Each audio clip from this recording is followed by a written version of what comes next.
Hey, this is Chris, and I'm here today to talk about Need for Speed Shift, the latest in the Need for Speed franchise from Electronic Arts.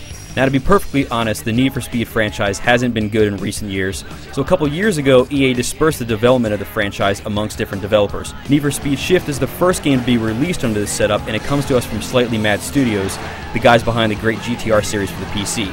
The result is easily the best Need for Speed title in years, and perhaps arguably the best one in the franchise ever.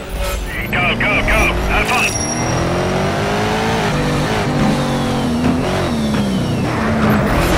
Now, the bread and butter of Need for Speed Shift and the ultimate focus of the design very clearly is the driving experience, which is absolutely phenomenal. This is probably the best single, get you in the race, make you feel like what it's like to actually race a car, driving game that I've ever played. First off, the game looks really good from the interior.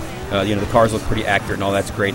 But what makes it is, A, the sense of speed, which is phenomenal, and B, the sound is absolutely incredible. Everything is intentionally almost distorted, and tire squeals sound like animals, roaring and ripping each other to shreds, and that actually is what it sounds like when you're in a car doing corners at 120 miles an hour, and they actually nailed that. The cockpit it's a little dynamic in that when you turn, it'll kind of move around a little bit. It gives you the sense of having inertia inside the car, which is awesome.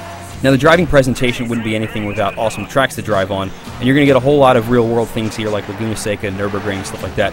The actual course layouts are very accurate in that, the roads you drive on and the size and all that is pretty much dead on, but the trackside scenery has been tweaked a little bit by Slightly Mad to make it more, to give you a little bit more eye candy. So these guys have basically said, we're going to make something that is realistic, but change it a little bit better for the gameplay, which is actually very cool.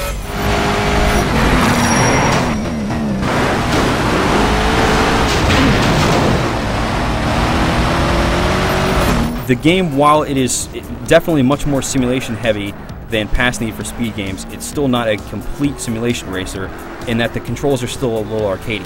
However, it drives fantastically. Slightly Mad made some very, very good decisions on how realistic the game would be versus how forgiving the controls are and that sort of thing, and they wound up with what is pretty much the perfect mix for newcomers to simulation racing in general, and then also people who are hardcore racing simulation fans like myself. Now, of course, you're not the only person on the track. There's a bunch of AI racers, and fortunately, the AI is very good in this game. They'll make mistakes. If you crash into them, they try to get revenge for you.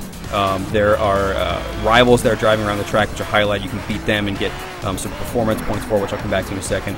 Now, of course, driving and buying cars and all that sort of thing is fun, but you wouldn't be able to do that in a manner that would keep you stuck to the game for 50 hours if there wasn't a very good career mode.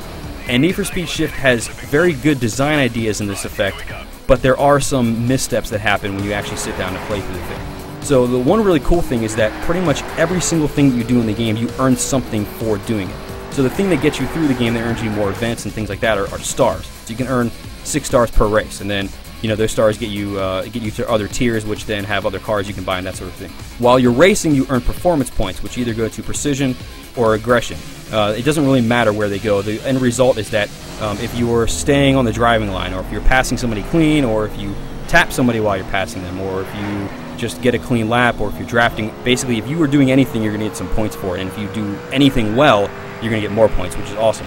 The bad part is that you earn a lot of money in this game, and there are 4 tiers, and each tier has another set of cars, and when I was playing the game without trying to go back and grind and get a lot of money, when I would get to a new tier, I'd have so much money that I could just buy the best car in that tier.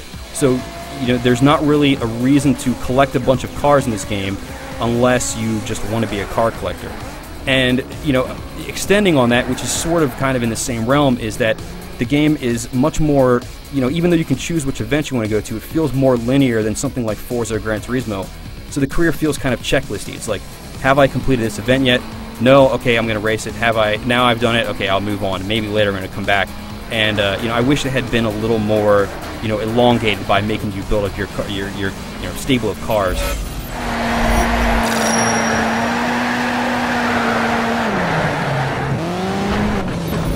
So in the end, Need for Speed Shift is very, very clearly the best Need for Speed game we've seen in a long time. And like I said at the beginning of this, possibly the best Need for Speed we've ever gotten. The driving mechanics and the actual experience of being in a car is 100% fantastic. Slightly Mad Studios absolutely nailed that part. The career mode could have been a little bit better, a little less checklisty, but the fact that you're getting points and stuff constantly is very, very good. So, I mean, if you are a racing fan at all, you need to play this game 100%. For the full written review, head over to IGN.com.